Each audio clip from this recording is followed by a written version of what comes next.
자, 요번에 이제 볼 곳은 이제 농업혁명하고 이제 상업혁명과 관련된 내용이거든요.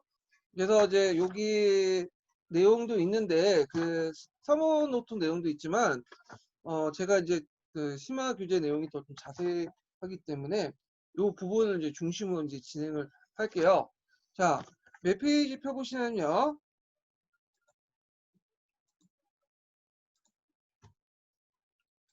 심화 규제 내용 중에 328페이지 펴보세요. 328페이지.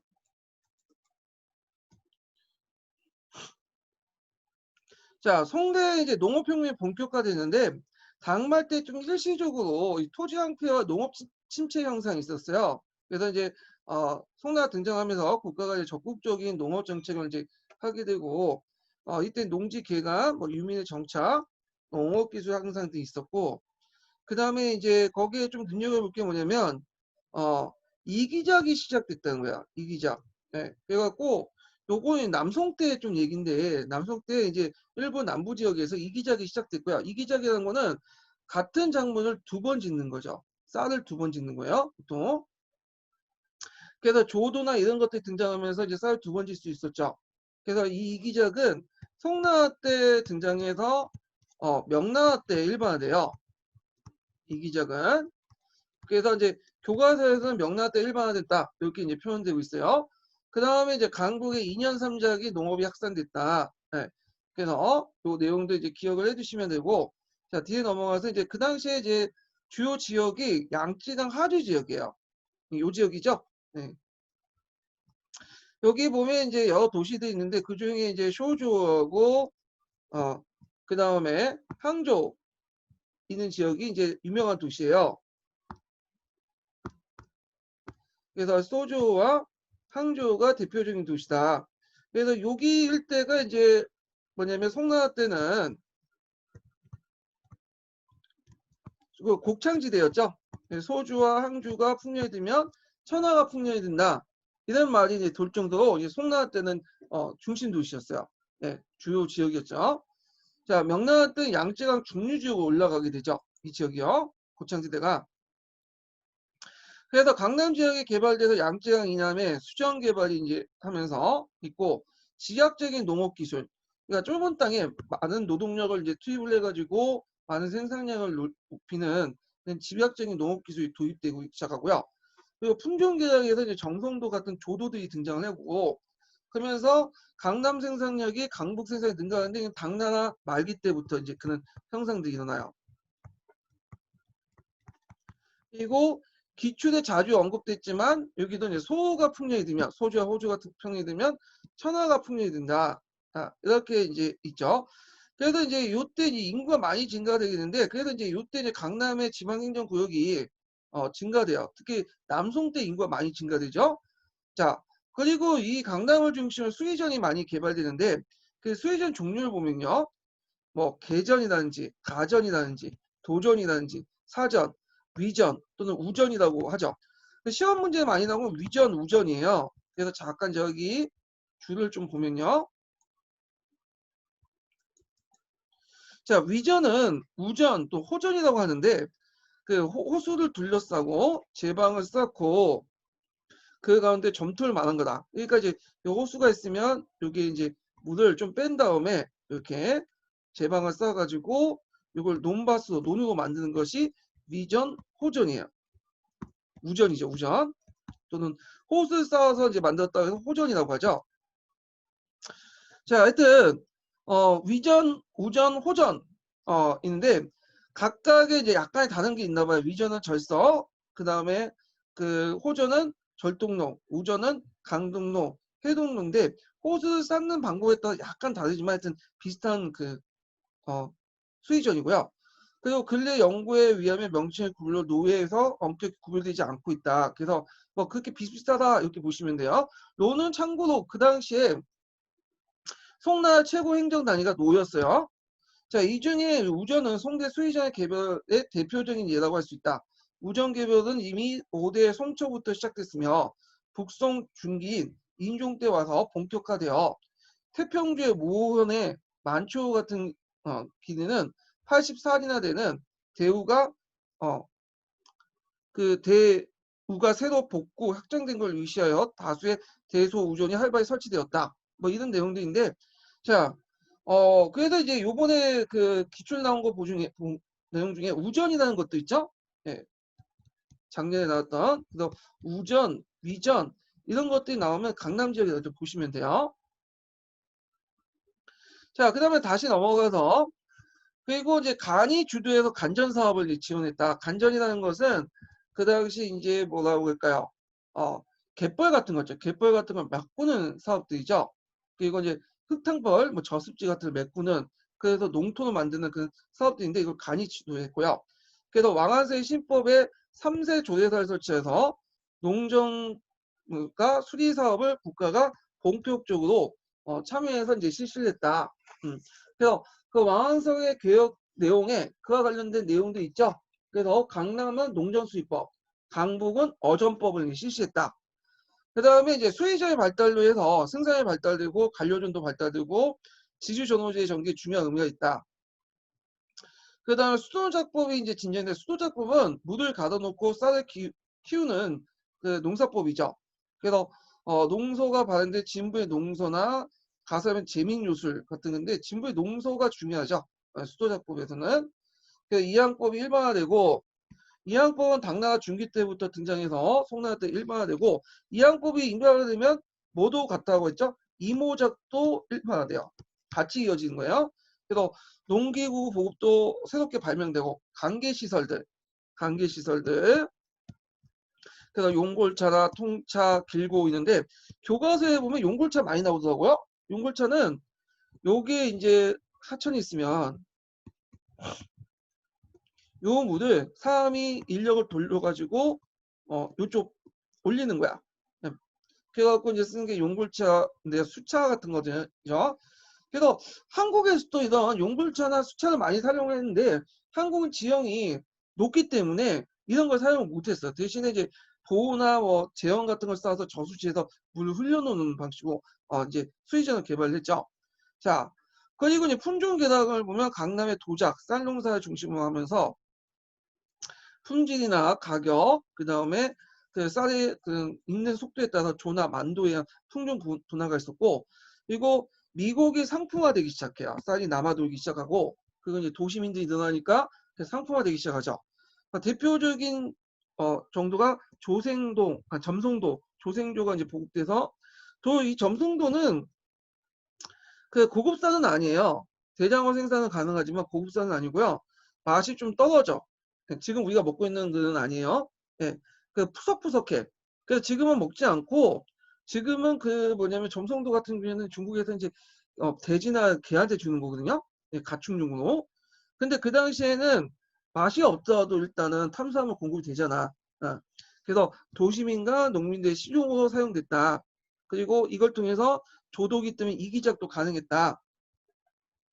그리고 북중국의 강남 인구가 강남 이동하면서 맥이 전후에 이제 이동이 있고 그래서 맥 보리죠. 보리 같은 경우에는 이제 쌀 농사 다 짓고 나서 잠깐 가을 때 짓는 건데 이때 이제 그 보리는 전후의 식량이기 때문에 맥작도 보급을 했어요. 예. 그래서 이런 것도 좀 같이 기억을 해주시면 될 것 같아요. 그래서 보리도 이제 그 북중국의 강남 이동과 관련돼 갖고 이렇게 보시면 되고 또 한개 소맥도 널리 보급됐죠. 밀농사도. 예. 맥은 보리고 소맥은 이제 그 밀인데 밀을 통해서 분식도 널리 확산이 돼요. 이런 것도 이제 같이 기억을 해두세요. 자, 그 다음에 농업 생산의 발달과 소비 인구가 증가되니까 이제 모든 사람들이 이제 농사를 지을 필요 없죠. 쌀 농사를. 그래서 지역의 특화에 맞는 여러 가지 작물들 이제 재배를 해서 이걸 통해서 시장을 통해서 교류하는 게 낫겠죠. 그래서 여러 가지 지방의 특산물, 그러니까 상품 작물들이 등장을 하게 돼요. 그래서 구체적으로 뭐 상품 작물들은 뭐 기억을 할 필요 없겠죠. 이렇게 이게 이제 이런 형상들이 송나뿐만 아니라 명나라 때도 이게 등장하는 자본주의 맹화론에서 상품 작물들이 등장 관련된 내용들이 같이 등장하니까 명나라 때도 이제 좀 기억을 해두시고 자 일단 농업 생산 발전 결과 이제 농업 상품화 농산물의 상품화가 일어났고 특히 쌀 농사 쌀의 상품화가 이제 있죠. 그래서 지주전호제가 발달됐고 그다음 국가 입장으로 볼 땐 지주제는 세수의 안전적인 확보를 이점 때문에 지주 입장에서 적극적으로 이제 그를 보호하는 정책들이 있었고요. 그렇지만 그럼에도 불구하고 그 지주와 직접 생산자 간의 어떤 이제 예속적 관계가 아니라 전반적으로 경제적 관계로 이제 진전됐다.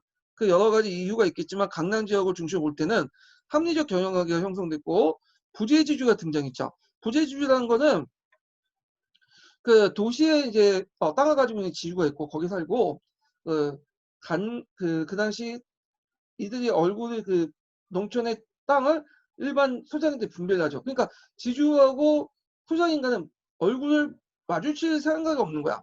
기회가 없는 거죠. 그러다 보니까 이제 뭐냐면 소장의 입장 때는 자유롭게 이제 경영을 할 수 있는 거고 몫을 높일 수 있는 거죠. 자, 그래서 전후의 지위가 상대적으로 상승했다. 자, 이거는 경도학파의 견해를 다는 거예요. 그리고 교과서나 이런 데는 되게 경도학파 견해를 이제 싣고 있어요. 자, 그 잠깐 이렇게 밑에 보면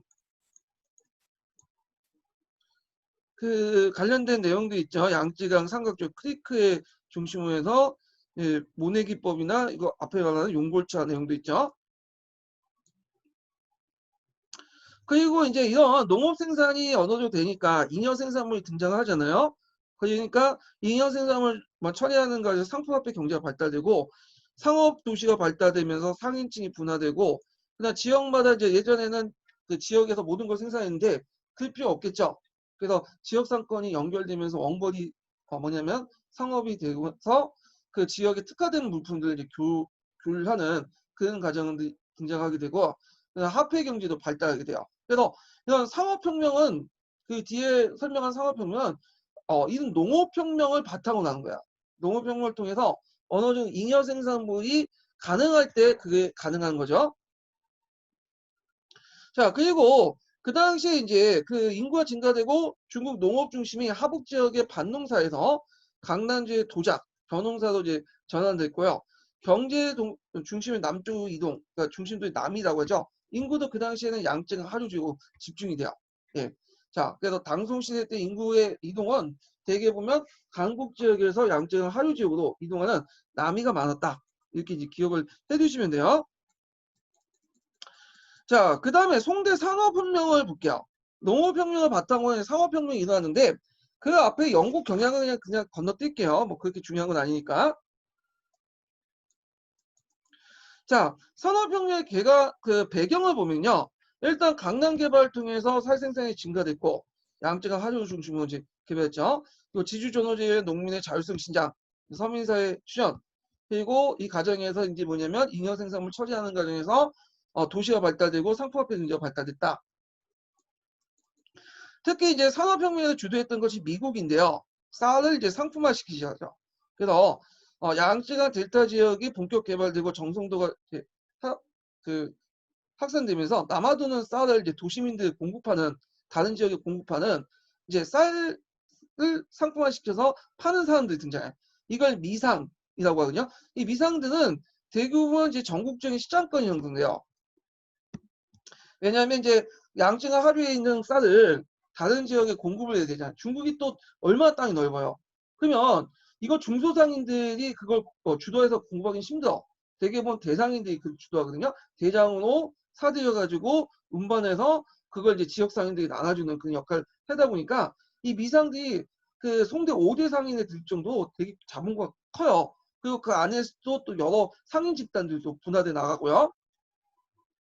자, 그래서 제가 이제 강자중국사나 이제 동양사 개론을 이제 바탕으로 해서 그 당시 미상들 분화 내용을 적어놨어요. 그래서 그 미상들도 그 안에는 그 서열이 있어. 제일 자본 규모가 큰 상은 미강, 미상, 미객이나 객상이야. 이거는 원거리 사업을 하는 건데 보통 객자가 들어가면 원거리 사업과 관련됐다고 보시면 돼요. 그리고 이제 뭐 자고에서 고자가 들어가면 소매상하고 연결된 거고. 그래서 원거리 사업을 하려면 돈이 많아야 돼요, 일단. 그리고 어느 정도 도적이라든지 뭐 여러 가지 자연재해에서 쌀을 잃더라도 이 리스크를 감당할 수 있는 자본금을 가지고 있어야 돼. 그러다 보니까 이들은 자본금이 크죠. 그래서 이들이 이제 쌀을 어떻게 운반하냐 보면 일단은 그 중소 도시를 중심으로 해가지고 이제 농촌이 끼고 있죠. 거기에 이제 미주, 탁간하는 사람이 있어. 그래서 이들이 이제 쌀을 이제 수집을 해요. 그래서 이걸 가지고 미강, 미성, 미기기나 객상한테 넘기면 이걸 또 이제 다른 지역에 이동을 시키죠. 그러면 그 지역에서 이제 여긴 대도시라고 예를 들면 거기에 중개상이 있어요. 그러니까 미양이나 대상인들인데 여기에 얘네들 넘기면 일종의 얘는 도매상이 되는 거예요. 그리고 이 도매상에서 이제 미포나 소매상이 상금을 쌀 때 가지고 일반 소비자들 갖다 팔아요. 예. 그래서 이렇게 미국의 상품화되면서 미국 상인 집단도 세분화되고 분화됐다. 이걸 이제 같이 기억을 해두시면 될 것 같아요. 자, 그래서 그 밑에 관련된 내용들 적어놨으니까 기억을 해두시고, 자, 쌀의 상품화는 의의를 보면 쌀이 고도 상품화되면서 객상에서 원거리를 판매하고 유통의 배후에서 전국에 이제 시장권이 형성됐다. 그러니까 객상의 역할은 원거리를 지역과는 지역과 연결시키고 유통시켜주는 거죠. 그래서 전국에 시장권이 형성된다는 거. 그래서 이런 객상들 미상이라고 한다. 자, 그 다음에 뒤에 넘어가세요. 그 외에도 자율적 농산물 상품화되는데 뭐 차나 소재, 유지, 소채, 가실, 사탕, 목재인데 그 중에 상품성이 제일 있는 게 차죠, 차. 중국인들 차를 많이 마시니까. 자, 그 다음에 차와 소금의 전매를 좀 볼게요. 자, 요 차는 그 당나라 때부터 전매제를 실시했어요. 그래서 다세를 부과하고 했는데 송나라도 마찬가지야. 그래서 차가 이제 마시는 끼다 풍습이 일반화되다 보니까 전매를 하는데 그 목적은 국가 재정을 확보하고 특히 외민족, 유목민족들을 해유하는 데 필요해요. 유목민족들은 차를 많이 마시거든요. 왜 그러냐면 유목민족들은 주로 고기를 먹잖아요. 양이라든지 그다음에 말고기 그런 것들 먹는데 문제는 채소를 못 먹어. 거기 해봤자 이제 채소 있어봤자 뭐 그 풀잎 정도 이렇게 뜯어갖고 먹는데 그러니까 항상 비타민이 결핍돼 있어요. 근데 차는 비타민을 뭐냐면 섭취하는 데 제일 중요하거든. 그러니까 그 당시 유목민족들이 중국에 원했던 게 뭐냐면 비단도 있겠지만 차도 원했어요. 차 이런 것들. 그래서 이제 이런 차를 이제 팔아가지고 뭐 군수푸나 군마 같은 것들 구입하는 데 용도를 쓰죠. 그래서 일찍부터 그 당시 송나라는 차를 전매를 했는데 이때 이제 차는 그 당시 생산이나 이런 것들 관리는 이제 국가회사지만 판매까지는 이제 뭐냐면 위탁을 했죠. 그래서 다교인 아까 얘기했죠. 그다음 다인 다교인을 발행했는데 이건 뭐냐 특정 상인들에게 유통과 판매를 위임을 하는 거야. 그래서 그걸 가지고 있으면 뭐냐면 자기가 판매할 수 있는 권한을 갖고 있는 거야. 예, 그래서 요때 대상인들이 출연했다. 요 상인들을 다상이라고 하죠. 다상. 예, 차를 파는 다상들이 이제 출연됐다. 자, 그래서 밑에 이제 차와 관련된 내용들이 있고 중국인뿐만 아니라 주변 유명민족들 간의 일상품이 됐고 나중에 명정시대 같은 경우에는 이제 유럽인들도 자주 마시죠. 차들요. 자, 소금 판매를 볼게요. 소금도 그 당시에는 이제 전매품이었는데 요건 잠깐 판매법이 좀 달라요. 북송 초기 때는 국가가 영리를 이제 독점할 목적으로 서공을 통해서 얻은 이득을 독점할 목적으로 감매법을 실시해요. 그러니까 우리가 당나라 때 감매법에서 통상법으로 바뀌었으면 통상법이 송나라로 계속 이어질 거라 생각하는데 북송 초기 때는 다시 감매법을 사용했다가 이게 이제 나중에 통상법으로 바뀌어요. 북송 중기 때. 그래서 염의 유통과 판매를 상인들에게 맡기고요. 그리고 이 상인들에게 판매 증서를 주는데 이 염인이에요. 염인. 예. 그래갖고 이제 염인을 받았다. 그리고 아까 아침에 다교인, 다인과 염인은 그 하나의 일종의 뭘로 사용한다고 했죠?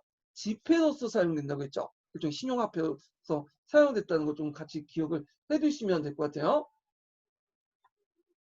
자, 그리고 이제 양주를 중심으로 염상이 발달됐다. 그래서 거상이 출현되고 상업자본 형성에 영향을 줬다. 그래서 요 염상도 중국의 5대 상인 중에 하나예요. 예, 다산과 함께. 자, 특히 양주는 그 상당히 중요한 요충지죠. 이게 이제 문화의 중심지기도 하고. 그래서 이제 명청시대에 보면 양주상인, 그 북쪽의 시주상인이 되게 유명한 상인들이죠. 그래서 이제 상인 집단들이 형성됐다. 이게 좀 기억을 해두시면 되고. 자, 여기 보면 1050번을 잠깐 볼게요. 염상에 대해서 청대 신한사인가 상서상인이 되게 유명한데 위시한 거상의 추현과 산업자본의 형성 등은 그 정치적, 사회적, 경제 역할이 상세히 밝혀진 바 있다.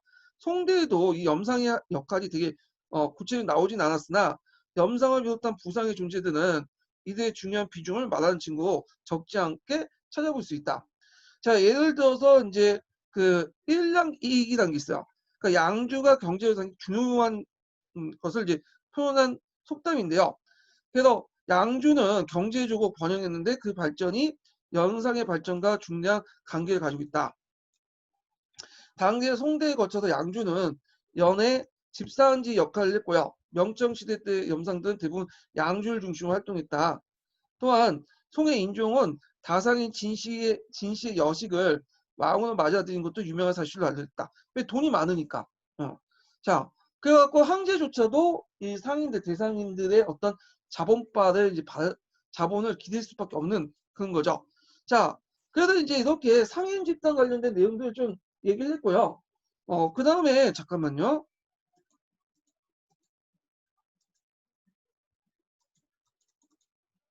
자, 수공업 같은 경우 보면 견직문이나 마직문이 상표가 됐고, 견직문은 비단이고요. 마직은 대마에서 짜서 만든 삼배죠. 이게 상표가 됐고, 참고로 면직물 같은 경우에는 그 당시에 뭐 기록에는 있다고 하지만 아직 상표화된 정도는 아니었어요. 이게 이제 널리 확산된 건 원나라 때 이후고요. 도자기, 제지 등 수공업이 이제 농촌 내부의 분화로 발달됐고요. 종류에 보면 견직물 이런 내용도 있는데 이건 각자 보시고 세부적인 거는. 그 다음에 송자가 되게 유명했죠. 송나라 자기가. 그래갖고 주요 수출품이었어. 그래서 송나라는 부터 이제 중국은 도자기를 주요 수출품을 했죠. 명나라 중기 때까지. 그래서 이제 변의 간요라든지 월의 가요, 영주의 여요, 정주의 정요 이렇게 있는데 이 송자는 당상체하고 비교해 볼 수 있는 게 뭐냐면 당상체는 똑같은 도자기예요. 근데 이제 이게 실용적이지 못하죠. 당상체는 좀 장식품이고 부장품인데 반해서 송자는 실용품이에요. 네, 그래서 이제 일상생활에 많이 사용되죠. 이 송자가.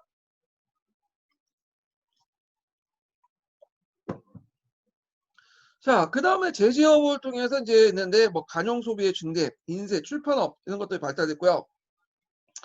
그 다음에 이제 대무역은 아까 이제 당나라 때 시박사가 있다고 했죠. 그래서 시박사가 강남 일쪽의 강주와 항주 중에서 있어서 무역 상업물을 전담했다. 원나라 명천까지 가죠.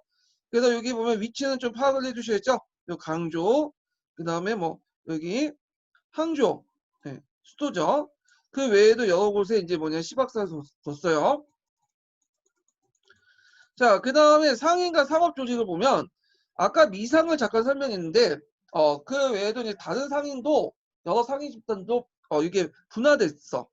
그래갖고 이제 보통 상인 측 크게 정통으로 객상과 자고가 있어요. 객상은 원거지 상인을 말하고 자고는 이제 일종의 그 지역의 토착 상인들 얘기하는 건데 그 안에서도 이제 분화가 일어났고 이거 중개상 있죠. 객상과 자고를 연결하는 중개상, 뭐 아자, 아계 이런 중개상도 일어났고요.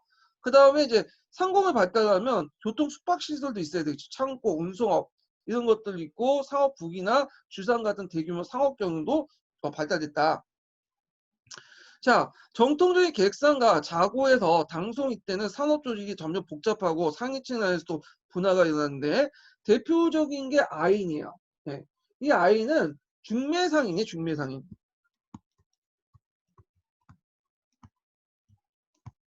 그래서 이제 이 아인은 주로 이제 생산자하고 소비자 간의 중개 기능을 하고요. 아행, 뭐 악의, 그 다음에 적의 이런 식으로 불려졌어요. 그래서 이 아인도 두 가지 종류가 있어요. 그래서 그때 이제 뭐냐면 그 간에서 이제 보호를 받아갖고 하는 아인들 있죠. 요거는 이제 잠깐 서브노트 잠깐 볼게요. 자, 서브노트 보면 여기에는 이제 가나에서 인정된 아인도 있어요. 가나라고 하고 그 다음에 개인이 이제 하는 그 중개상이 있어요. 사화가 있는데 국가는 이 아첩 발급 제도를 실시해서 가나의 상인들을 이제 육성을 하려고 했던 거죠. 예. 그래서 요거 이 아인들 좀 기억을 해두시면 될 것 같고요. 다시 돌아와서 자 지방의 도시의 중개 도매상도 있는데 이들을 점호, 거정, 뭐 정탑, 저점, 성행이라고 하는데 뭐 이것까지 뭐 다 기억할 필요는 없고 그만큼 이제 중개 도매상도 이게 뭐냐면 분화돼 나갔다. 그래서 이들은 각 지역에 토착 있으면서 도매업과 창고 기능하고 정기식 조직과 결합되면서 농촌사의 산업 유통에 편입되고 소매상에게 물건을 떼주는 역할을 하는 거죠. 자, 그 다음에 여기 객상은 예전에 설명했고, 그 다음에 이제 남호라고 해서 이제 그 소규모 자본 이용해서 농촌에 고리대나 토지에 투자해서 농산물 매집하는 사람들이에요. 그래서 중간에 도시 상인들에게 넘기는 그런 역할을 했던 상인 집단도 있고요. 자, 그리고 외국 무역을 했던 박상 같은 것도 있어요. 그래서 여기에 살펴보듯이 다양한 그 뭐냐면 상인 집단들이 분할해 나갔다는 걸 알 수가 있죠. 자, 그래서 이게 제가 이제 이걸 송대 상업 분화 내용을 이제 좀 정리를 해봤고요. 그래서 포는 소매상인데 이 소매상이 있고 요걸 이제 그 있고 객상이 있고 이렇게 있는데 일단 농촌에서 나무가 물건을 떼오면 이걸 다시 이제 뭐냐 객상에 넘기죠. 그리고 중소도시에서 점호와 거점이 중간 도매상에서 또 객상에 넘기고 그리고 이 객상이 다시 뭐냐 다른 지역에 가고 이렇게 아인 도매상에 넘기면 도매상은 다 물건을 떼가지고 포한테 넘겨요. 예. 그런 이제 뭐냐 유통 구조의 이제 다단계야. 예. 이렇게 이제 봤고요. 그리고 이제 외국 상인의 외국 무역을 이제 전문적으로 하는 박상도 존재하고 있었죠. 자, 그래서 이제 있고 또 나가서 이제 자본이 이제 집중이 돼. 그래서 자본 집중이 일어나는데 얘는 소규모 자본 가지고는 이제 여러 사업을 못 하잖아요. 또 원거리 무역도 못 하고. 그래갖고 개별 자본의 합고 합가 자본에 합치는 그런 것들은 이제 자본 집중 현상들이 등장을 했다. 예. 그래서 이제 이들이 있고 그리고 이들은 또 부업적인 영리 활동을 하는데 도저 상인들이 돈을 벌면 이게 중국에서 좀 문제가 되는데 다른 사업에 투자해서 그걸 확대시키는 게 아니라 다시 토지에 투자를 해요. 예. 이게 그래서 이제 뭔가 재생산이 안 되는 거죠. 이런 것들이. 그 다음에 상인과 수공업단체들이 있었는데 이건 예전에 이제 상인단체 행은 있었죠. 당나라 때. 당의 목적이 좀 행의 목적이 좀 달라지지만 행이 있었고 그 외에 그 다음에 또 하나 눈여겨볼 게 당나라에 없었던 수공업단체 자기 등장해요. 그리고 상인 집단이지만 이제 치안 목적과 같이 겸하는 집단이 있어요. 이걸 상이라고 하거든요. 상이 존재했다. 네. 이렇게 이제 보시면 돼요. 그래서 이 상과 관련된 내용이 여기 있는데 그 방제가 붕괴되면서 시방제가 붕괴되면서 자유로운 거주가 가능하게 되자 이 당시 치안 유지를 목적으로 상인한 관할 구역을 설치하겠다. 그래서 이것은 송대 대도시의 변화함과 동시에 자유로운 발전상을 다음에 설명한 동경모화동에 설명하고 있다. 그래서 그 당시에는 이제 뒤에 있지만 도시구조의 변화로 인해서 그 당나라 때는 시방제를 실시했고 특히 방제가 이렇게 해가지고 담이 둘러싸여 있고 중간에 영문이 있다고 했죠. 그리고 야간에는 통행 금지가 있어요. 그런데 이제 요게 이제 일종의 치안을 담당할 수 있었던 건데 도둑놈을 맞고 근데 이게 다 없어지니까 그 역할을 할 뭔가 필요하죠. 이게 상이야, 상. 그래서 상이라는 조직이 등장해서 그 치안을 담당하는 역할을 담당했다. 이렇게 이제 보시면 될 것 같아요. 그래서 이제 거기 그 합격자 서브노트에도 그 관련된 내용이 있어요. 상과 관련된 내용. 참조를 해주시고 이제 넘어가서 행의 변화를 좀 볼게요. 자, 당나라 때도 행이 있지만 그 역할이 좀 변해요. 예전에는 이제 일종의 당나라 때 행은 독점 산업 집단이야, 상인 집단. 일종의 길드하고 비슷해요. 근데 이 시가 이제 시방제가 붕괴되면서 행의 상업 독점권이 붕괴되기 시작해요. 그래서 이 시제가 붕괴되면서 송행은 단순히 동업자 조합으로 바뀌어. 예. 그래서 단순히 이제 동업자 조합으로 바뀌었다. 이 내용도 좀 기억을 해주시면 되고요. 자, 그러면 예전에는 행이 상업 독점권을 가지고 강간 유착이 됐잖아요. 그러면 유착 관계가 끊어졌냐? 그건 또 아니에요. 왜냐하면 유착 관계 계속 남아 있어. 왜냐면 비록 그 독점권 얻지 못해도 간수품, 정부에서 요구한 물품들을 얻으려면 정치권과 연결돼야 돼. 그래서 이런 정상적인 성과, 정상이라는 건 정치권과 연결된 그 상위 집단들 얘기하죠. 이런 성격이 계속 남아 있었다. 이걸 좀 기억을 해두시고요. 그래서 여기에 관련된 내용은 강좌 중국사에 있으니까 한번 읽어보세요.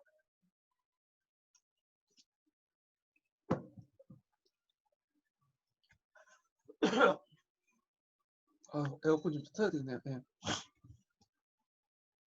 자, 그 다음에 화폐 경제 발달을 보면 일단 배경을 보면 자급자족적 경제에서 벗어나 정기적인 교환 관계 및 이런 것들이 이제 있었고, 농산물의 상품화, 도시의 상업 발달, 사회구조 발달을 위해서 그런 것도 있어 화폐를 많이 사용했는데, 처음에 이제 송나 초기 때는 동전을 많이 사용했어요. 동전.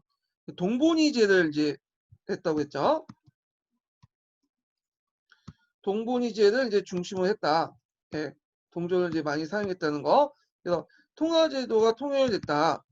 그렇지만 이제 동전이 해외로 많이 유출되니까 여러 가지 유출되니까 동전이 많이 부족하잖아요. 지폐를 발생을 했다. 그리고 요 외에 유가 정권도 많이 이제 보급이 됐다. 이 내용들인데, 자, 화폐 경제에 자세히 이제 들어가기 전에 제가 좀 서포트주 인증번호를 두 번째 놓친 것 같은데, 여기 좀 얘기할게요.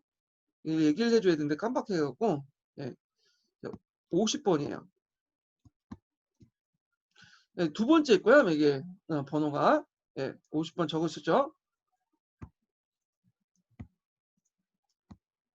자, 그러면 다시 시작하겠습니다.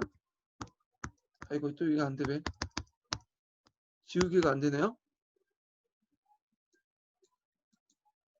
네.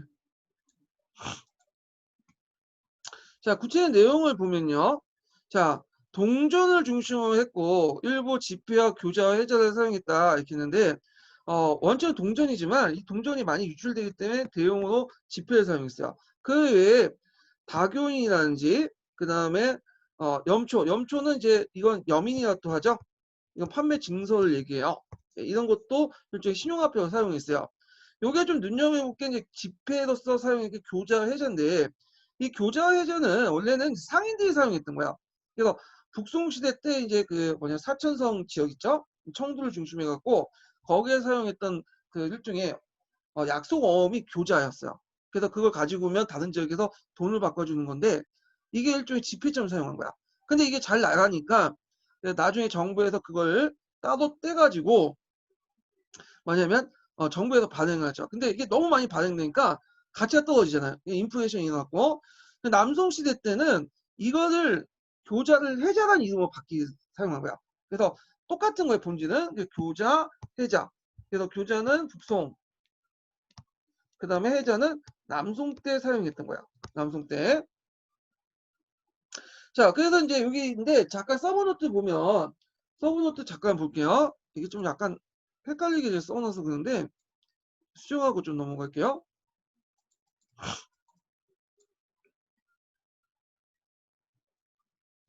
서브노트 보면 교자와 해자 부분이 있는데, 잠깐만, 이거 어디 있어? 네. 자, 민간 상인들이 주도한 건 맞아요. 교자가. 이게 이제 기원이 됐던 북송 시대 때 사천성인데, 어, 그래놓고 이제 이게 정부가 나중에 지표 발행을 한 거거든요. 근데 거기 밑에 보면 해자는 정부가 발행했고 북송시대 때 천두한 대도시에서 수표를 발행한다. 이거 마치 다른 것좀 얘기한 건데 똑같아요. 이 청두단 도시는 사천성이에요. 사천성의 대표적인 도시죠.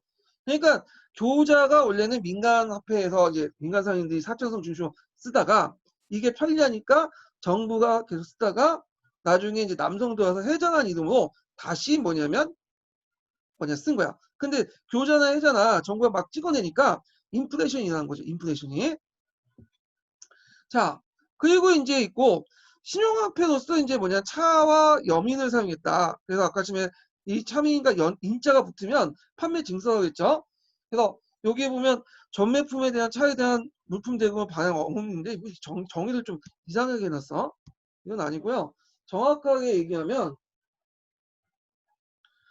전매품인 차하고 그 다음에 염자는 염이죠.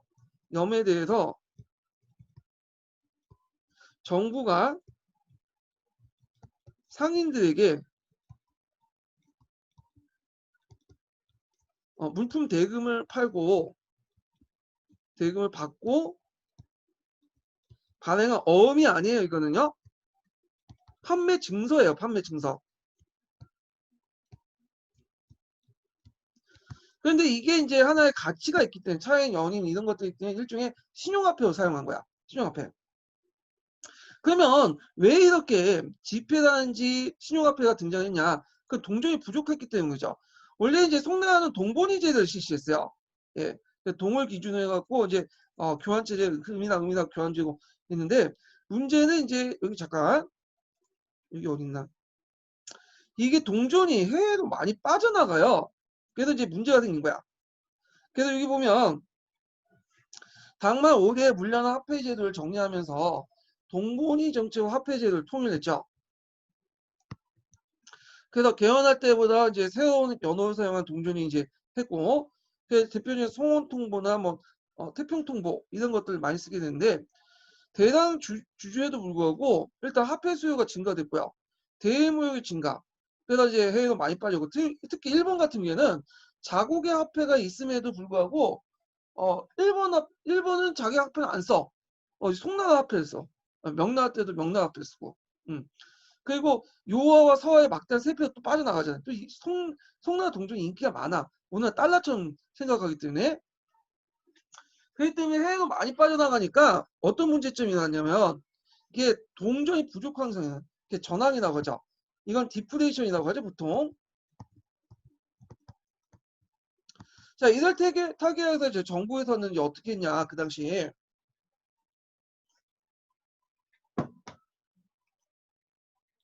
자, 금과 은의 유통이 활발해지면서 동본위에서 은본위로 나가게 했고요. 이제 점점 은을 많이 쓰게 돼요. 은을. 그래서 이제 나중에 원날 가독이 거쳐서 명금대는 은이 이제 은본위로 넘어가죠. 근데 주의할 것은 여기 동본위, 은본위 했다 해서 동만 쓰고 은만 쓰는 건 아니에요. 금, 은, 동 다 써요. 그리고 상대적으로 금이 가치가 높고 은이 그 다음이고 동이 제일 낮아요. 근데 왜 동본위, 은본위 이렇게 붙이냐면 이때는 이제 은을 기준으로 해서 금과 동을 한산해서 교환했기 때문에 은본이라고 하고요. 이때는요. 동본위는 동을 기준으로 해가지고 금과 음을 교환했기 동본이라고 하는 거야. 예, 이 기준 자체가.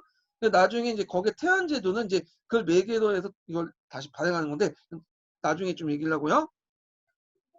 자, 그 다음에 지폐와 어음 같은 것들이 발달되기 시작했다. 예. 그래서 교자도 원래는 어음이죠. 일종의. 근데 이걸 지폐처럼 사용한 거고, 그 다음에 앞에 신용화폐인 교인이나 뭐 다인 이런 것도 원래는 판매 증서인데 지폐처럼 사용한 거죠. 자, 그 다음에 조세는 크게 이제 양세법을 쓰기 때문에 양세법을 하는데 그중에 토지세는 헌물납을 했다. 예, 이거는 뭐 당나라도 마찬가지예요.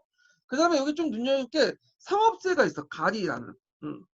이거는 기본적으로 동종납을 이제 기준으로 했고 전매품에 대한 세금과 첫 번째가 이제 가리 대상이 그리고 두 번째가 상품 전반에 대한 상세를 주로 했는데 요 상세가 상당히 송나라의 어떤 비중이 대중의 비중이 되게 높아.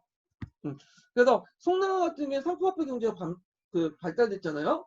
그러다 보니까 이런 상세 비중이 더 높고요. 특히 남송 시대 때는 강남이 이제 뭐냐면 상품화폐 경제가 발달되고 더 이상 강북을 올릴 필요가 없겠죠. 물자를. 그러다 보니까 이 상세가 재정의 비중 차지하는 비중이 상당히 높았다. 그래갖고 그 당시 150년 동안 이 남성이 이제 있을 때 동안 풍족하게 살았어요. 재정이 넉넉한 편이었어요. 초창기 때 약간 이제 제외하고는. 그만큼 이제 송나라가 이 상세가 재정의 비중이 높다는 거는 송나라가 상품 경제, 상품화폐 경제가 강남을 중심으로 상당히 발달됐다는 걸 보여주고 있죠. 이 상세가. 자, 그래서 이제 그 당시 산업자본의 맹아들이 등장했는데 상업자본이라는 거는 유통을 통해서 자본을 축적하는 상인 집단을 얘기하는데 보통 중국에서 명청대를 되게 강조하잖아요. 근데 이런 것들이 이미 등장했다는 거야. 그래서 이걸 이제 적극적으로 주장했던 사람이 송대 근세론자, 그러니까 경도학파죠. 그래서 5대 상인, 아까 중국의 정통적인 5대 상인이 있어요. 대상인 집단들인데 이들이 이제 미상, 염상, 다상, 그 다음에 철상, 겸상인데 요 상인 집단들이 이제 상업자본을 축적하는데 이미 송나라 때부터 그게 보인다는 거야. 예. 자, 그래서 요 내용들 이제 해서 송대 근세도를 뒷받침하고요. 그래서 앞에 언급했던 이제 상업혁명이니 뭐 농업혁명 그런 것들은 다 그 언어학파야, 경도학파 얘기인데, 근데 중세론자들은 그걸 또 부정하죠. 물론 약간 상공을 발달한 건 인정하는데 이들이 이제 축적된 자본이 새로운 자본에 뭐냐 투자되지 않고 어디냐 그 토지에 주로 투자를 했고요. 그 다음에 자본 집중 형성이 진행됐으나 이런 것들이 상업 자본의 맹화적 확보까지는 이루지 못했다. 완전한 통합까지 자본 집중까지 이루지 못했다. 하면서 까져 디스를 하는 거예요. 자, 그래서 이제 이런 것들은 이제 상업 자본의 맹화 관점을 둘러싸고 성대 근세론자와 성대 중세론자들이 좀 약간 다른 관점을 보인다라는 걸 좀 보시면 될 것 같고요. 자, 그 다음에 잠깐 이제 여기 보면 동양 신화 자료에서 화폐 변화 과정에서 이 표를 잠깐 보여드릴게요. 자, 여기 보면 이제 송대 구리 철 생산량과 동종의 주조량이 있는데 철은 이제 점점 뭐냐면 낮죠. 근데 구리 생산량이 올라가. 그거는 뭐와 관련되면 그 당시 송나라가 동전을 뭐냐면 동본위 체제를 취했기 때문인데 나중에 들어가면 구리 생산이 저조해요. 일단 그 이유가 뭐냐 이제 여기 들어가면 이제 남송 때 넘어간 것도 있겠지만 일단 캐고 나서 이제 부족한 거죠. 동전이 그러니까 은이 부각이 되는 것도 있어요. 이런 것도 있고 요 해외 유출도 이제 많이 일어나고 이런 것도 이제 그래서 그 당시 동종 주조량이 상당히 좀 한때는 많았다. 11세기까지. 요거 좀 같이 기억을 해두시면 될 것 같아요. 그리고 그 관련된 내용 1063페이지 좀 보면 잠깐만요. 자, 송나라의 이제 그 화폐 정책에 대한 강자 중국사의 이제 내용을 좀 볼게요. 금과 은은 아직 화폐적으로 사용되지 않았으나 세출과 세입의 수도 별도 항목을 만들어서 부수적으로 사용했다는 거죠. 북송 때 은의 세입량은 점차 증가되어 천이 말년에 약 88량에서 신현 영견에 약 290량, 그 다음 북송 말기 때는 1860만 량으로 은의 비중이 점점 늘어나죠. 이는 은이 법정화폐인 동전을 대신해서 활발히 유통되어 화폐 제도가 점차 은본위를 지향하기 시작했다. 그래서 동본위 지향 정책에서 이제 점점 은본위 넘어갔다. 왜냐하면 동전이 많이 없으니까 그런 거야. 예, 빠져나가고. 자, 그래서 이제 송나라 화폐와 관련된 내용을 했고, 송나라 도시구조 관련된 내용이 볼게요. 자, 송나라 도시구조도 여기 있긴 있는데, 내용이 좀 약간 빈약을 해서 제가 요 부분은 심화규제 내용을 이제 좀 나갈게요. 요거 좀 해야 되겠네. 참고로 여기 보면 강업이 발달됐는데 상품화폐 경제가 발달되니 강업이 발달됐죠. 금, 은, 철, 석탄 등도 많이 생산하는데 여기 좀 눈여볼 게 뭐냐면 북송 초에 석탄이 대량으로 생산됐어. 그래서 이 석탄을 통해서 코코스를 만든 다음에 제철 공함이나 도자기에 많이 이용을 했거든요.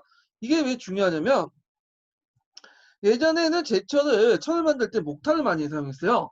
석탄을 이용한 거는 요때 이제 그 송나라 때 10세기 이후부터야. 근데 이제 유럽에서는 몇 세기 때부터 시작했냐? 이게 17세기 후반, 18세기 때 들어온 거야. 그러니까 거의 800년, 900년 차이가 있는 거죠.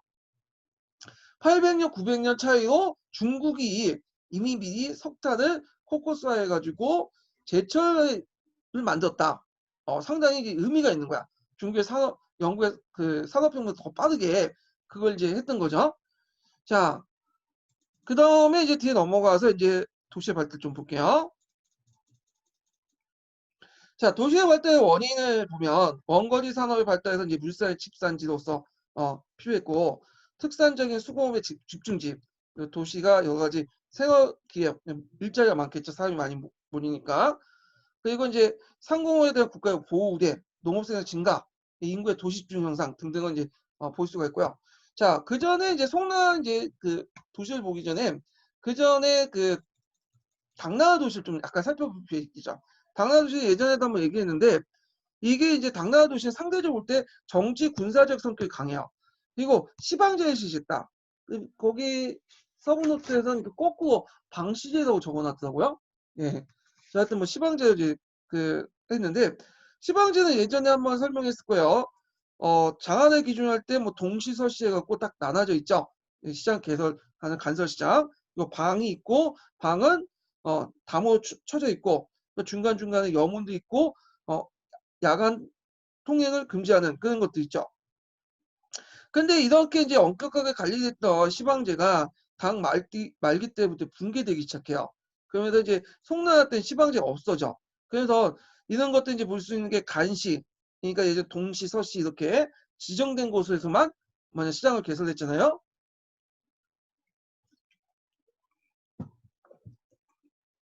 근데 당 말기 때 초시라 해가지고 간설시장이 아니라 허가 없이 시장들이 만들어져요. 도시 외곽에. 이런 초시들의 자유로운 분위기가 그 당시 어디까지 들어갔냐면 도시까지 들어가, 내부까지. 그러면서 이 시방제를 무너뜨리게 돼요.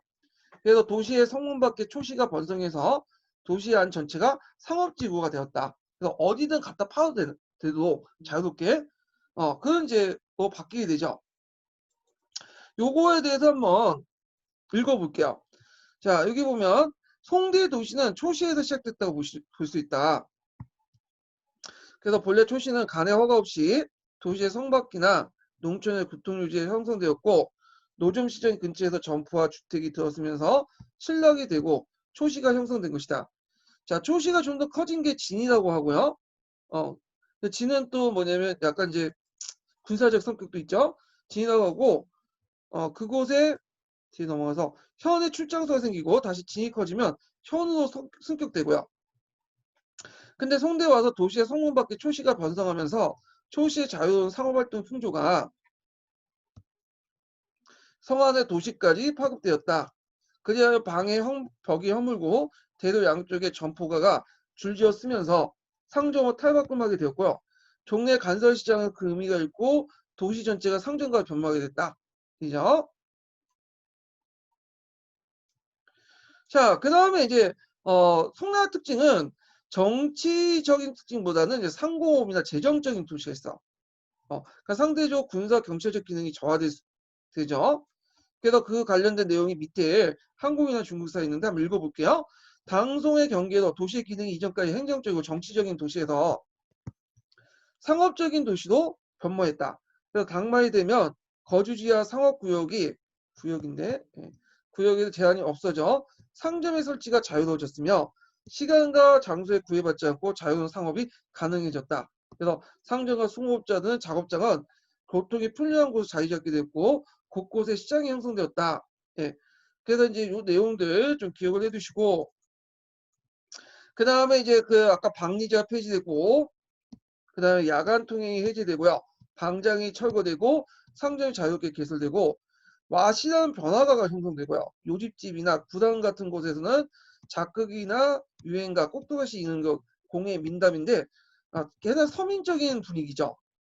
그 당시 서민들이 돈을 갖고 있기 때문에 이런 곳에는 이제 서민적 문화가 발달된 거야. 그래서 서민 문화가 발달됐고요. 자, 이런 그 변화가의 모습들은 어디에 잘 표현되면 청명상화도에 표현돼 있어요. 네. 여기 밑에가 청명상화도인데 교과서에도 자주 나오죠, 이게. 청명상화도. 그래서 이 청명상화도는 장택단이라는 사람이 그린 그림이에요. 이 사람이 이제 북송 말기 때 사람인데요. 그때 이제 북송 때 정강의 변이 일어났잖아요. 그래서 쫓겨가지고 이제 강남으로 도망갔어. 그래서 그때 이제 예전에 살았던 개봉의 모습, 청명전의 개봉의 모습을 그렸는데 요거는 이렇게 단순하게 그렸지만 이게 두루마기 형식의 그림이거든요. 쫙 피면 100m가 넘어. 예. 그래서 요 뭐냐면 개봉의 모습들 잘 그렸는데 요 자체가 상당히 텍스트로 구성된 게 아니라 이게 자체가 그림을 보여주기 때문에 생활 모습, 그 당시 경제사라든지 생활사를 연구하는데 상당히 중요한 자료죠. 예. 그리고 이 청명상화도 외에도 또 뭐냐면 교과서에 있는 자주 이제 예문에 나온 게 뭐냐면 맹억루라는 사람이 있어요. 맹억루가 동경몽화론이라는 책을 썼어요. 이 동경몽화론도 뭐냐면 테스트로 구성되어 있지만 이 동경이 이제 그다음 개봉이죠. 개봉의 모습을 잘 보여주는 거야. 그래서 상당히 이제 청명상화도와 함께 북송시대 때 개봉의 모습을 잘 보여주는 게 두 개의 사료죠. 청명상화도 그다음에 그 당시 동경몽화도 이거 외워두세요. 제 생각에는 한번 물어볼 수가 있어. 예.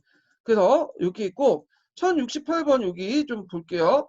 도시의 경관을 바꿔 청명상화도나 동경몽화도에 입각하면 두 개 있네요. 수도인 개봉에선 대부분의 상점들이 줄비했으며 그중에 기루나 기생집이죠. 주점, 다방, 만두 파는 포자, 어물상, 약국 같은 직종의 분화를 보여주는 다양한 상점들이 첩중되어 있어. 복잡하게 이제 있었다는 거죠. 자, 그래서 그 그림에 보면 여기 나와 있죠. 뭐 여기 보시면 그 마차들 서는 거, 뭐 이야기꾼, 뭐 정육점, 요정, 뭐 이렇게 등등 많은 것들이 이제 보여줬죠. 그래서 그 당시 개봉은 인구가 100만이 넘는 대도시였어요. 자, 그 다음에 도시의 종류를 보면 원래 이제 도시가 점점 커지면 아까 얘기했처럼 초시가 있다가 진시로 바뀌고 촌으로 바뀌는데 보통 이제 출발점이 농촌시장에 초시, 촌시라고 하죠. 그러면서 이걸 바탕으로 해서 이제 더 발전되면서 이렇게 있는데 초시는 12대 한 1에서 4회 정도 열고 농촌의 가로상, 대로에 있는 그 자판 있죠. 자판이나 공지에서 개최를 했다. 그 다음에 농촌 도시, 그러니까 도시는 아닌데 그렇다 농촌도 아닌 그런 도시들이 형성돼. 그래서 그 뭐랄까 요즘에 말하면 이제 그랄까 뭐 그 농촌하고 도시가 같이 있는 거 있죠. 이걸 제가 까먹었는데 농촌 복합도시인가 하여튼 그런 도시와 비슷한 시점보곡이라는 직명들이 등장한다는 거. 그 외에도 모시라고 해서 토시신, 도교, 불교 등의 제대를 부수한 개체 제시가 있고요. 그다음에 특별한 시장도 있어. 약시, 해시, 잠시 이렇게 있는데 잠시 같은 경우에는 이게 뭐야 비단 잠자죠. 이거 누에 잠자잖아요. 비단을 갖다 파는 시장 이렇게 보시면 될 것 같아요. 자, 그래서 강자중국사 내용 한번 읽어볼게요. 송대뿐만 아니라 정통시대 때 중국의 지방 농촌은 일상에서 살펴보듯이 지방의 여러 교환점이 투명한 발달이 이루어졌다. 농민들은 전기실을 목표로 생산물이나 상품을 직접 함으로써 객상을 위해 도시나 타 지방에 의해 물자를 집화되었으며 대신 그들의 상상되지 않는 생활 필수품을 역으로 시장에서 구입했다. 자, 이런 의미에서 초시, 진시, 농촌의 전기시 반농촌 도시는 농촌 경제의 문맥 정화 같은 기능을 했다. 있고 그 밑에 이제 카이포는 모습에 갖고 청명대 상하도 그 내용도 있고요. 자, 그 다음에 이제 잠깐 여기는 없지만 이제 써놓았지만 운송수단의 발달 내용을 볼게요. 예, 요거는 이제 제가 이제 강자중국사 동계에 있는 내용인데 여기는 빠졌네요. 없어가지고 요걸 가지고 얘기할게요. 자, 대개 보면 이제 송내화는 육상교통로하고 해상교통로가 발달했는데 상대적으로 때 해상교통도 더 발달됐어요. 이거는 이제 송나라뿐만 아니라 다른 나라도 마찬가지. 정근대 시대 때는 그 육상교통과 해상교통가 더 편해요. 그러니까 적은 인력을 가지고 많은 물자를 운반할 수 있기 때문에 그런 건데 자 그러면 해상교통로 중심으로 좀 볼게요. 특징은 중앙군의 군량, 중앙재정 증대로 해서 양찌랑 중하류의 어떤 경제적 비중이 확대되죠. 이 북송을 기준이에요. 그래서 북송의 개봉을 수도 정했기 때문에 요 양찌랑 강남의 물자를 강부로 옮길 필요가 있겠잖아요. 그러면서 이제 수상교통로가 발달했는데 요때 그 특징이 뭐냐면 중국의 수상교통로는 정근대 수상교통로는 해상교통로를 뭐냐면 이용하지 않아요. 그러니까 바다를 통해서 이렇게 나가는 거 있잖아. 연안 해안을 통해서 나가면 편할 것 같은데 요걸 이용하지 않고 연안 있죠. 연안 교통로 이용해. 그러니까 이렇게 해상을 바다를 통해 나가는 게 아니라 강길 있죠. 강길 운하를 통해서 이용을 하거든요. 연안으로 해서. 예. 그래서 그 내륙 말 잘못했네. 예. 이게 연안은 해상이고 연안이나 연안 교통로는 이제 그 반대죠. 여기 바닷길을 통해서 연안을 갖고 나가는 교통로고요. 여기에서 이제 내륙해운이라는 게 있어요. 내륙해운을 근데 연안교통로를 좀 이용하지 않고 내륙해운을 이용해요. 그러니까 바닷길이 아니라 강길을 이용하는데 강길을 이제 하면 끊어지잖아요. 그래서 그걸 잇기 위해서 또 수심을 더 파서 배가 왔다 갔다 할 수 있기 때문에 이걸 하기 위해서 운하를 만들죠. 그래서 이제 이게 아편전쟁 전까지 운하를 계속 사용했어요. 그 이유가 뭔지는 모르지만 여러 가지 이제 추측을 하는데 일단 연안해도를 이용한 바닷길을 깔고 갈 경우에는 이게 이제 물자 보호가 잘 안 된다는 거야. 도중에 해적도 있고. 그러니까 내륙해운은 내륙해운은 그 폭이 좀 약간 상대적으로 바다보다 감시하기 편하죠. 이렇게 좀 좁이 한정돼 있으니까. 그래서 거기 중간중간에 감시할 수 있는 곳을 만들어서 이걸 통제할 수 있다는 거지. 그 물자를. 그리고 해적도 방비할 수 있고. 자, 그래서 내륙해운을 좀 약간 이용을 많이 했어요. 아편 전쟁 때는 이제 뒤로 이제 진기선이 도입돼 갖고 기선이 도입돼서 연안해를 좀 많이 이용했지만 그래서 이 수상교통로도 이런 내륙해운이 발달 방식으로 이제 했죠. 통제거, 뭐 강남아, 크리크는 그 뭐냐면 양자강 델타 지역에 있는 조금 수로를 얘기하는 거예요. 그래서 서로 연결됐다. 그럼 남성 시대 때는 필요 없겠죠. 남성은 자체적으로 그냥 강남을 쓰니까 그러다 보니까 오랫동안 이제 방치를 해놨어요. 이게 남성이 150년이 세월 지났으니까 이제 그 운하가 다 막힌 거야. 운하가. 그 쌀이 그 운하가 막히면서 거기 모두 바닥에 모래 쌓이고 퇴적물도 있고 하니까 나중에 이제 그 쿠빌라이 칸이 등장하고 나서 운하를 다시 개통시켜야 될 거 아니야.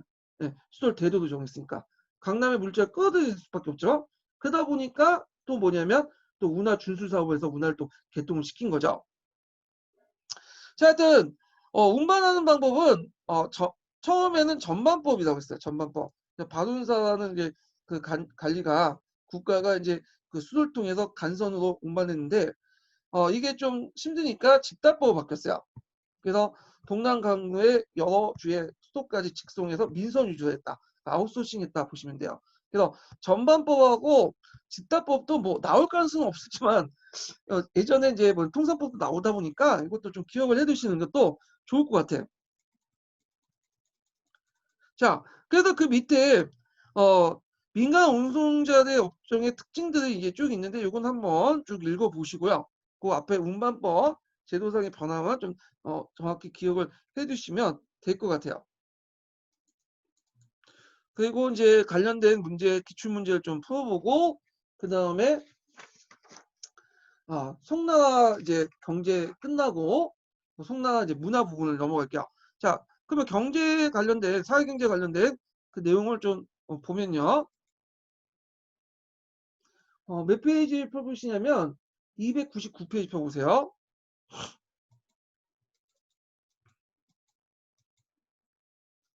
자, 299페이지 7번 문제 보죠. 7번.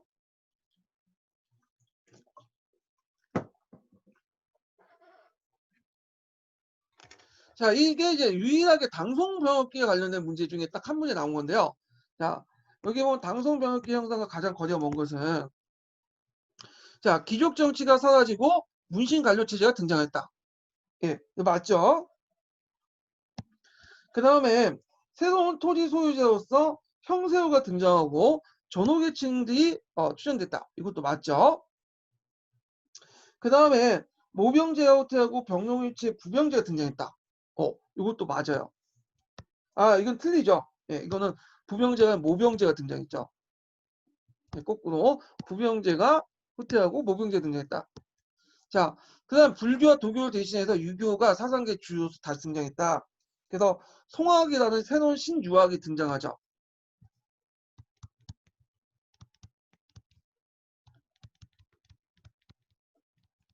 자, 이렇게 있는데 그래서 답이 틀린 건 3번인데 쉽죠? 이것밖에 안 나왔어요. 예, 당근 병역기가 좀 어렵게 내려면 되게 어렵게 낼 수 있는데 요 정도밖에 안 내더라고요. 자, 그다음 8번을 보면 송대 사회경제적 사실로 볼 수 없는 것은 자, 여기 보면 인분을 이용해서 시기법이나 이항법, 그 다음에 이기작 등의 실수로 농업 생산력이 발전됐다. 그래서 이제 이항법하고 뭐 이모작은 이해되는데 이기작은 뭐냐? 일부 지역에서 이기작이 실시됐어요. 이기적이 일반화된 건 명나라때죠. 예. 그래서 요거는 맞아요. 예. 그다음에 지방의 세력 기반을 가진 신흥 지주층 형세호가 가거를 통해서 사대부사에 형성됐다. 맞죠? 자, 그다음에 3번을 보면 부주 및 부수적인 여격의 폐지, 전주의 경감을 요구한 항저운동은 일조 양주제가 확립됐다. 일단 일전 양주제는 예전에 말한 것처럼 한 개의 그 토지에 두 가지 권리가 있죠. 경작권과 그다음에 소유권이 있는데 송나라 때까지는 확립되지 않았어요. 이거는 그냥 맹화만 보인다고 했잖아. 맹화만. 그래서 확립된 건 언제 때냐면 어쩐데 이건 명나라 때죠. 그리고 이게 이제 뭐냐면 항저운동에 요런 요구들을 한 거는 주로 물론 이제 송나라 때도 그 맹화가 보이긴 하지만 명나라 때요. 명나라 때. 그래서 요거는 이제 그 송나라 때 그 맹화를 보이지만 이런 것들이 본격적으로 등장하고 이제 확립된 거 일조 양주에 확립된 거는 명나라 때니까 이건 틀려요. 답이. 그 다음에 양세 부담에 따라서 주와 개코로 나눠지고 그리고 맞죠? 그래서 양세 부담은 토지를 얼마나 가지고 있느냐에 따라서 주고 없으면 개코가 되는 거예요. 그러니까 당나라 때의 주와 개코화 개념과 좀 틀려 여기는요. 그 주호는 자력에 따라서 1등급과 5등급 구분했다. 맞죠? 그래서 그에 따라서 역도 부과하고 뭐 세금의 그 기준도 되고 그런 거예요. 자, 그 다음에 9번을 보자. 9번. 이거는 이제 송나라 이제 도시와 관련된 내용인데 자, 밑줄친 기획과 니은에 대한 설명으로 그 당시 오는 것을 보기 위해서 보는 것은 이렇게 있는데 자, 조종의 고도했을 때 조종의 고도라는 것은 뭐냐면 예전의 수도라는 뜻이야. 예전의 수도. 예전의 수도는 어디예요? 예전의 수도는 이건 아마 이제 남송 때죠. 그러니까 여기는 그 카이퐁 개봉을 얘기하는 거죠. 자, 그 개봉했을 때 실로 동남 지역, 그러니까 동남 지역이라는 것은 이제 그 개봉을 중심에 동쪽에 남쪽에 지니까 양쯔강 하류 지역을 얘기하는 거야. 요 지역의 제보에 의존하는데 오중 지역이 동남에 큰 거다. 오중이라는 건 그 어제는 소항주 요 지역을 얘기하는 거죠. 자, 소주와 상주, 호주 또는 뭐 항주 요 지역을 얘기하는데 소주와 상주가 풍년이 들면 천하가 풍년이 든다라는 말이 있다. 그래서 천자가 이만에 머물고 있어. 이만이라는 것은 어디냐면 항주죠. 항주. 남송의 수도죠. 자, 항주에 머물러 곳은 행정, 재정, 군정 및 사방의 조세, 운송, 역참, 군대 이동, 상인의 물류 이동이 이 길을 통해서 했다. 천하의 열 가운데 일곳을 차지하니 그 관계된 바가 더욱 중요하지 않은거나 여기 있는데 자, 하여튼 요렇게 관련된 내용인데 그 내용을 보면요. 자, 와자 또는 와사다고 불리는 오락시설이 밀집된 구역이 여러 곳이 있다. 요거는 맞죠. 그래서 청명상어도에 그게 표시돼 있죠. 그려져 있고 자, 그 다음에 일조 펌프를 통해 국가재정을 충당했다. 아, 일조 펌프는 언제 실시한 제도예요? 이거는 명나라 때 실시한 제도야. 그래서 이거 사실관계 맞지가 않아. 예. 그래서 나와 있고 그 다음에 이제 디귿을 보면 소주 상주 지역 같은 게 양재강 델타 지역이잖아요. 이런 지역에 이제 우전이나 위전, 호수를 막아서 만든 그 수리전이 농지기관에 뒷받침했다. 맞죠? 답이 디귿이 되고 그 다음에 니은을 보면 청명상하도의 배경이 된 도시다. 청명상하도는 이만을 배경으로 한 게 아니라 그 기역을 배경으로 고도를 배경으로 한 거야. 예. 그래서 이거는 개봉을 배경으로 하기 때문에 이건 틀려요. 자, 그래서 답은 이 기역하고 디귿이니까 2번이 되겠죠. 그냥 여기에서 이제 좀 앞으로 답이 만약에 이와 관련된 문제가 또 나오면 어떤 문제가 나오겠냐 좀 예측을 해보면 일단은 이거 와자나 와사라는 개념이 나올 수도 있겠죠. 그 다음에 우전과 위전이라는 뭐냐 수의전도 물어볼 수 있어. 예, 칸막이 쳐놓고 이게 뭐냐. 그 다음에 청명상하도라는 어떤 1차 사조 명칭도 물어볼 수 있겠죠. 이게 하도 유명한 거니까 동경몽화론과 함께 같이 물어볼 수가 있어요. 예. 자, 그래서 이제 9번 문제를 한번 풀어봤고요. 그 다음에 이제 관련된 문제 잠깐만 하나 더 적어놨는 데가 예. 여기 보면 7번, 8번, 그 다음에 302페이지인가요? 예, 302페이지. 14번 문제를 잠깐 볼까요? 이건 아까 전에 풀었네요. 예. 그래서 이렇게 해서 이제 한번 됐고요. 자, 그러면 다시 이제 합격자 서브 노트를 볼게요.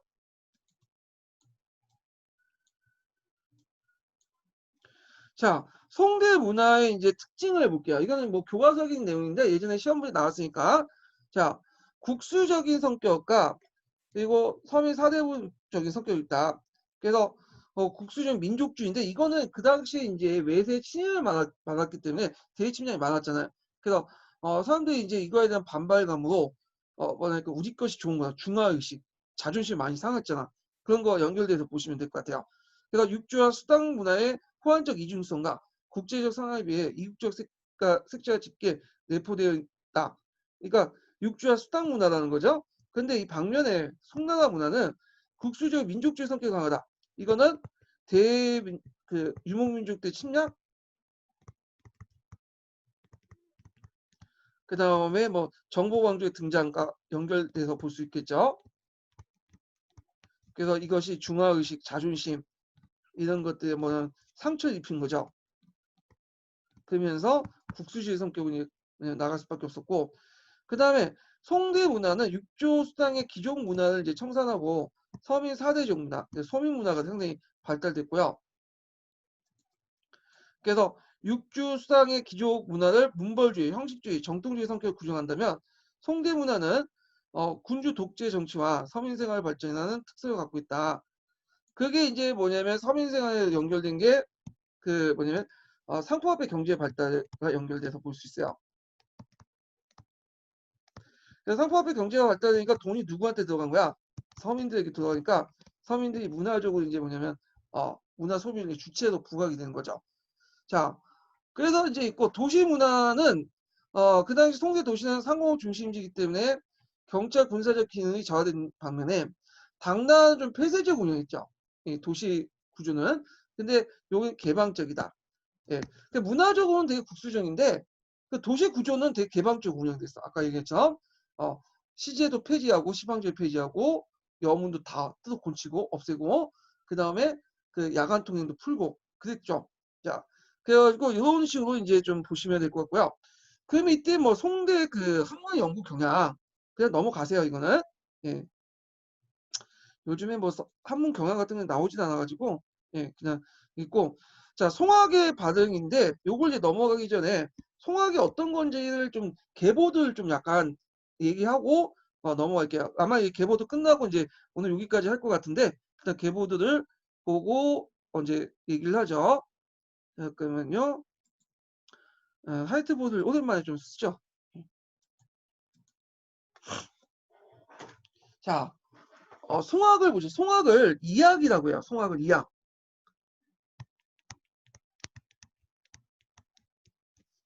송악을 이학이라고 이제 얘기를 하죠. 이와 관련된 내용을 이제 다룬다는 이야기라고 하는데, 자, 하여튼 이 송악이 이제 뭐냐면 성리학과 연결되죠. 성리학. 자, 근데 우리가 이제 약간 상식적으로 좀 잘못 알게 되는 게 그냥 성리학이 주자학이라고 생각하잖아요. 근데 주자학은 성리학의 한 일종이에요. 그래갖고 그 성리학 안에는 여러 파들이 있어요. 그래서 대개 한 4개 파벌 중에 있는데 연파가 있고 이게 어디에 있냐면 거기에 신부셈이나 구부셈에 있는 내용이에요. 연파가 있고 그 다음에 각파가 있고 외울 필요 없는데 참고서만 얘기를 해주는 거야. 각파가 있고 그 다음에 이제 뭐 간파가 있고 그 다음에 여기 마지막 민파가 있어. 아마 지역별로 이렇게 표시된 것 같은데 그래서 연파의 대표적인 사람은 주도인이라는 사람이 있고 준도인 각파의 대표적인 사람이 정호 정의영제 같은 사람이 있고요. 그 다음에 간파의 대표적인 사람이 장제예요. 기이론론을 주장하는. 그 다음에 이제 민파의 대표적인 사람이 주의야. 그래서 그 앞에 있었던 주도의, 전호, 정의, 장제를 이론을 합쳐놓은 게 주의거든요. 이기 이론에 따라서. 예, 이 사람이 집대성 있죠. 예, 그래서 후대에는 이 사람이 이제 명나라 때부터 이제 주작이 간악화되잖아요. 예, 그래서 이게 이제 어떤 의미로 고착됐냐면 우리나라도 뭐 중국도 있지만 주작이 꼭 성리학이 돼버렸어요. 원래는 성리학의 일종이었는데 그리고 성리학에서는 약간 이제 반개 계통의 이제 학문이 허영학 있죠. 이 허영학은 이제 뭐냐면 거경을 강조하는 학문이죠. 여기는 국리를 강조하는 데 반해서 그래서 이게 이제 약간 이제 이것도 성리학에 포함되는데 원나라 때 성리학이 간학화됐다는 건 이 허영의 성리학이에요. 이거 주위의 성리학, 주자학은 명나라 때 간학화돼요. 예. 그리고 우리가 나중에는 이제 양명학이라 해서 그냥 분리해놓은 그 양명의 시조도 이렇게 분리한 그 사람들이 나타나는데 이게 이제 뭐냐 요게 뭐냐면 이제 그 누구냐면 갑자기 이름이 까먹네. 그 사람이 육학의 이제 그 육학의 선구주자인 육구연이죠. 육구연. 예. 육구연이 후에 이제 왕수인에게 영향을 주죠. 그래서 이걸 이제 합쳐가지고 육왕왕이라고 하는데 하여튼 남성 때 육구연이 있었고 이 육구연하고 주인은 서로 좀 약간 생각이 달랐어요. 니들 어떻게 생각하냐에 따라서 좀 대립된 인물이야. 이렇게 비판적 인물이었던 것인데 넓게 보면 성리학의 육학도 포함돼요. 예, 니들 다른 학문이기 때문에. 근데 이제 요 계통들은 따로 이제 나중에 뭐 양명학 쪽으로 빠져나가죠. 음.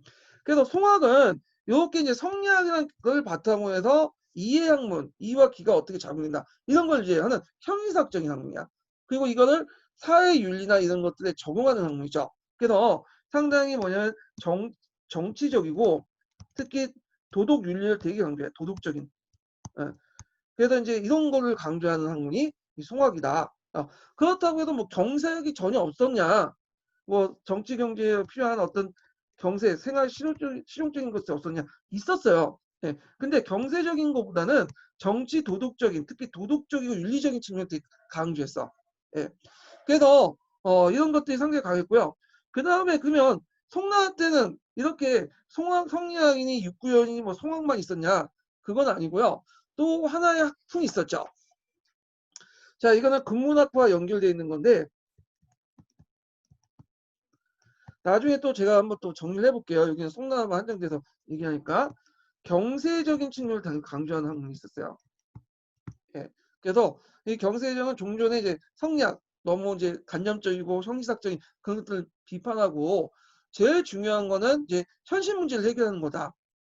이렇게 해서 이제 있는데 대표적인 사람이 왕항성 같은 사람들 있죠. 그 다음에 뭐 뒤에 사공학파들. 자, 이런 계열들이 경세적인 성격을 강조하는 학파들이에요. 그래서 우리가 지금 송학이라는 큰 틀도 있지만 이건 근문학과 경세학이라는 큰 틀에서 한 주기로 있었다는 거. 물론 이들은 이제 뭐냐 앞에 그 간접적인 성향을 비판하고 그러죠. 주의도 비판하고 그렇지만 또 일부 또 받아들여요. 예. 그래서 이제 받아들인 것은 송학의 경세적인 측면을 이렇게 받아들인 거야.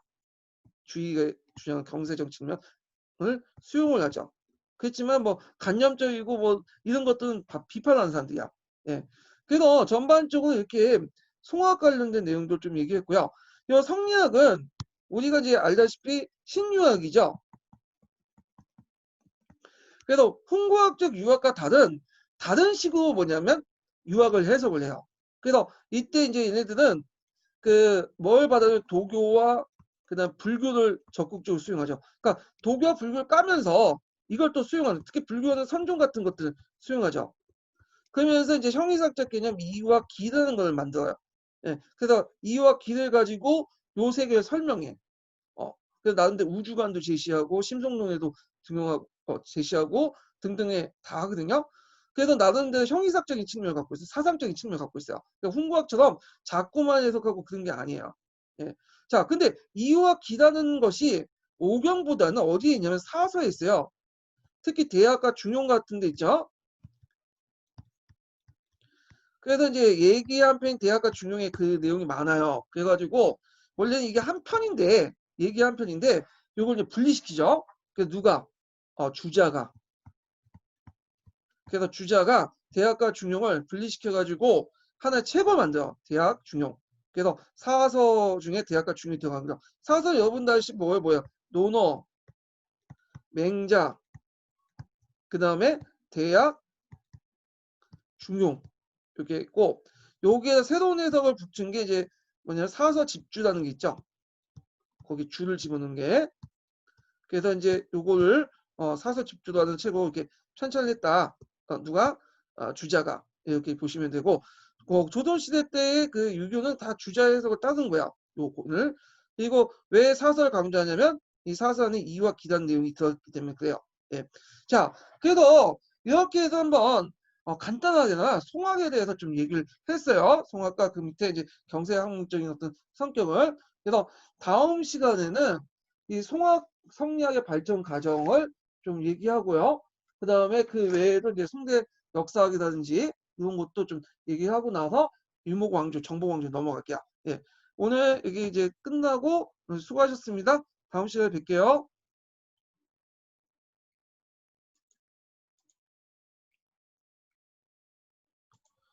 이게 어떻게 끝나나? 이게 안 되네. 잠깐만요. 예.